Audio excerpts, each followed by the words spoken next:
My wife and I recently hosted Dr. Ben Carson. Yes, the Dr. Ben Carson, former Secretary of HUD, Ben Carson, and his wife Candy over at our place for an event. It was fantastic. I want to give you an idea about how to host these sorts of events in your home, how to get these sorts of individuals to come to your place, and also how to build relationships with some of the most powerful, dignified people in the world. We've had a number of people over to our place who are of high esteem, very dignified people I have respect for. I want to give you an idea about how to have this sort of life where you can have these sorts of relationships with the world's most powerful people and the most respected people in the world. Now, what if you invited a extremely famous person over to your place and they accepted? Have you ever thought of that? Have you ever tried to do that? I know a lot of us are just trying to get something out of the famous person. Maybe it's a selfie, maybe it's a picture. What if it's something where you realize that these are people as well who have needs as well and are looking for honest relationships? Over the past several years, I've done a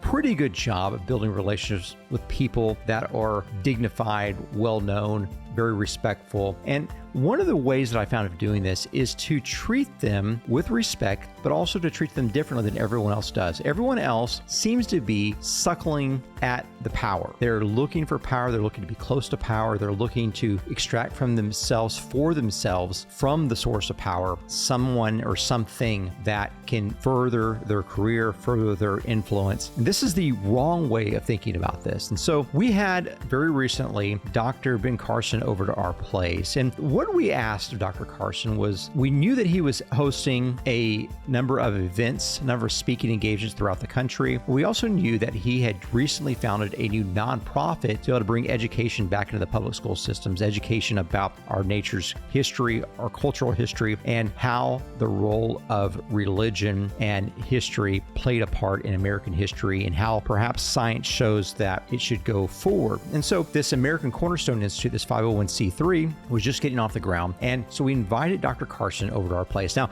I did not think that he would accept. I know he's a busy guy. And if you watch the podcast for a while, you'll know that we've interviewed him a couple of different times, and he's always been fantastic, always gracious, just a man that I have an immense amount of respect for. Now, the invite was that we would love to fill our place with a number of people who are like-minded, who would love to hear from Dr. Carson and be able to extend his influence further, specifically in supporting the nonprofit. And so we invited a number of friends over and we made it happen. So we had this fundraiser. Now, the thing about fundraisers is that you either do them right or you don't do them at all. There's no middle ground. And we've been fairly experienced in hosting fundraisers over the years. We've hosted dozens of these for different organizations, galas, intimate events, little fundraisers where you pass a hat at our home, a wide variety of these things. And one of the things we found out is that if you treat people right, they'll treat the nonprofit right. And so we've decided that we wanted to do this up well. So we had the full spread, the valet, the hors d'oeuvres, the open bar, the passed wine, everything first class for the secretary to come. And obviously you have to have security there. You don't bring a person of influence into your home, into your office, into a place where you're hosting without very top-notch security. And luckily we've got a great premise to do this. We have actually a 4-acre compound in which we can do this and we can lock it down and secure it. And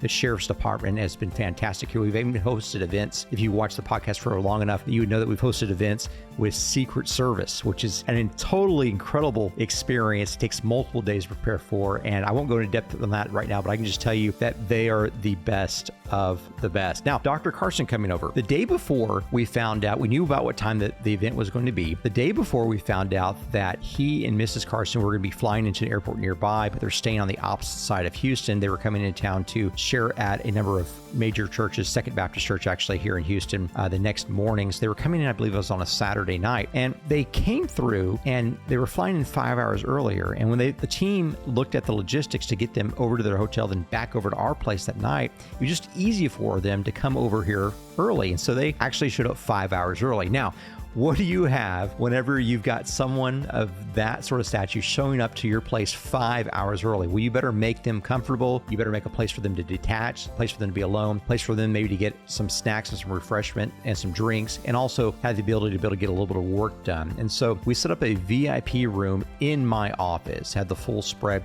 Now, one thing that you have to think about as well is certain celebrities, certain people of influence have especially diets. They don't eat like you and I do. And so the Carsons, for instance, are are vegetarians, them being vegetarians forever, and they love their vegetarian dish. So we had to make sure we had a vegetarian spread in my office, which was converted to the VIP room. The ability for you to be able to host those sorts of people, you have to understand that there's logistics involved, and the people that are there, generally their handlers, will want to be very involved in logistics and understanding that you have the competency to be able to execute an event like this. Now, once you've done a few of these and you're able to document it, people understand that you could host really, really great events, then they're a little bit more hands-off, but you want to be very, very organized when you come to having these events. And so they showed up 5 hours early, and it was fantastic. Dr. Carson was on point. We got a chance to chat with him a little bit more, get to know him a little bit more. Now, this is my second time to host him. We hosted him for an interview a few months prior to this, and we brought him over and had this event. So this event was something where we were making it a twofold sort of evening. Number one, it was a meet and greet with Dr. and Mrs. Carson. And secondly, there was an interview that we did for the podcast. It was a live interview. And if you haven't watched this, I encourage you to go over there and check out this interview. It was an hour-long interview. I believe our first interview was over an hour, and it was a much more extended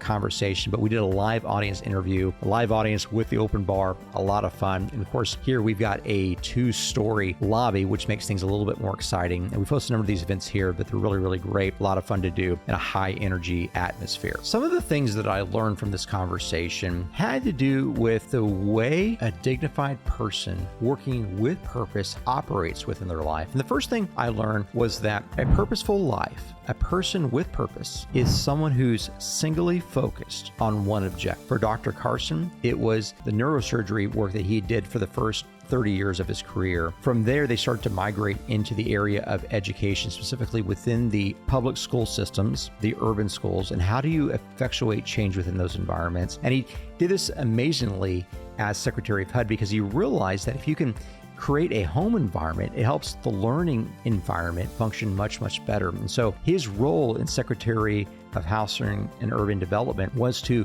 primarily stoke the creativity and stoke the educational environment for the kids. And so he has always been focused on helping children succeed, whether as a neurologist or a Secretary of HUD, or even in his current role as leader of the American Cornerstone Institute. So a singularly focused person is focused on something that is important, and they're only focused on that. They lead with integrity, they live with passion, they lead with a sense of unified vision of where they're going to go and what they're trying to do.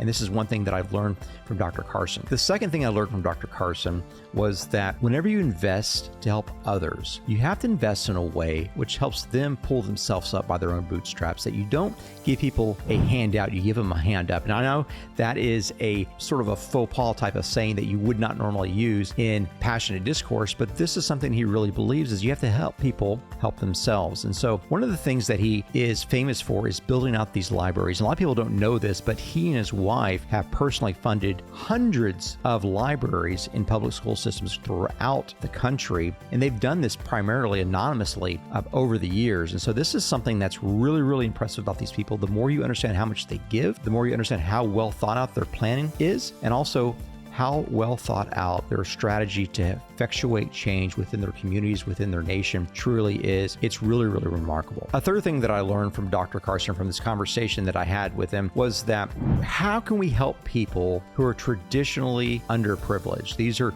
multi-generationally underprivileged, impoverished types of population. Now, it's not necessarily something that we can do for them. It's something that they can do for themselves, and we can help show them the path for this. And there's three easy things. If someone does this, there's something like a 96% probability that they will not live below the poverty line. They will live above the poverty line. These three things are, number one, they get married, then have children. Number two, that they finish high school, get a GED. And number three, they get a job, any job whatsoever. Doesn't matter if they're flipping burgers or an attorney or someone that's sweeping the streets, they need to work. And so if people will do these three things, they will 96% of the time live above the poverty level. That's how we stop poverty in our country and in our world, is you teach these sorts of principles. Is they ethically promise that you will live above the poverty line if you do these three things. Now, how do we get in the situation where we're able to host people like this in your place? How do you build this sort of network to be able to get people like this to come over to build relationships with you? I'm going to give you really two key tips. These are pro tips for figuring out how to do do this? So the first thing that you have to think about is you have to step out. You have to figure out what you want. And if you want to build relationships with people of power, you have to figure out a way to help them. It's the nature of reciprocity in that you help them first. And then at some point, maybe they'll reciprocate. And so what if you did this? What if you tried to help 10 very, very well-known, very well-influenced people get what they're trying to get? What if you were to go out and help 10 people? Now, after you help these 10 people, and maybe they're aware of it, maybe they're not aware of that you've helped them, what you would do is maybe ask them to maybe come over or meet up for a coffee, or you'd love to be able to meet with them to get their take on how you feel about something that they've said. Or maybe it's something where you're wanting to meet with them for maybe a blog or a video or a podcast or something like that. And so imagine yourself that you've invited 10 people into some sort of encounter with you after you've helped them, not before you've helped them, after you've helped them, and just one of those people of influence said yes. What if one of those said yes? What do you do? This is the second point. When you get one person of influence that says yes, you go all in on that experience. Remember I told you at the beginning, the valet, the open bar, the passed wine, the passed hors d'oeuvres, the heavy security, the great time, the specialty buffet really in my office that's geared towards their dietary restrictions. You go all in on that one encounter. What does this mean for you and I? How do we get to this place in our lives where we're able to attract people of influence and attract people of dignity and success into our lives? It's mainly two things. Number one, you have to live a life where people would want to be attracted to you. If you live a life of integrity, of competency, and a little bit of intrigue, people wondering who you are, what you do. So you've got to live that sort of life, the life of pity, of remorse, of just struggling and striving. It's going to be very difficult to attract people that are successful to you. In fact, the reason why they are successful is because they've shunned people who've been a downer, shunned people that are not the type of people that they would want to become like. And the second thing that you want to do is become a person, not only of integrity, but someone that steps out and takes a leap of faith and makes requests and helps people. The ability for you to step out of your comfort zone is perhaps the number one attribute that you can build within your character after competency and integrity. So competency, integrity, and stepping out of your comfort zone, which is by definition a risk aversion strategy. So you avert this desire not to be embarrassed. You avert this desire and you suppress this desire not to be someone that is made fun of. And you just put yourself out there. Just put yourself out there. And so whenever you put yourself out there, you become the type of person that people want to be attracted to, because people of great influence did not get there by being risk adverse. They've gotten there because they're competent, they're high integrity, and also they put themselves out there. They take risk, and they're attracted by people and attracted to people that are that similarly minded. So hopefully this is some helpful tips of how you can attract people that are more famous than you, higher dignity than you, higher influence than you. And hopefully you've enjoyed this little bit of an insight into us hosting Dr. Ben Carson at our home. Hope you had a great one.